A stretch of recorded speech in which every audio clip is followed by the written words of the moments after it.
You're gonna steal my car? The one that broke down 2 blocks ago? Yeah, maybe take you for a spin too. Officer Chen, reporting for duty.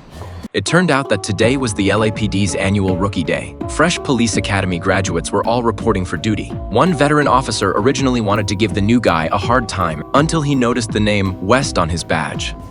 Your father is? Commander West of Internal Affairs. Yes, sir. Looks like this year's rookies all came from strong backgrounds. But unlike previous years, this rookie class also included the oldest probationary officer in department history. As usual, the department held a welcome briefing for all the newcomers. The man speaking was Sergeant Gray. Today, he actually had a few compliments for the rookies. Officer Lucy had already made her first arrest on her way to work. West, coming from a family of police officers, had broken every record his father once set at the academy. And as for the last rookie, Nolan, Gray mocked him openly, calling him the highest cholesterol rookie in police history. Before the day's assignments began, Gray kept Nolan behind for a private talk. He admitted that he didn't like him, not because of who Nolan was personally, but because Nolan represented a midlife crisis. If Nolan succeeded, then before long, a whole wave of middle-aged people would come looking for purpose in the police force. Gray didn't even give Nolan a chance to explain himself. Around noon, Nolan responded to a domestic diss. Turbin's call. According to the report, a husband and wife had gotten physical.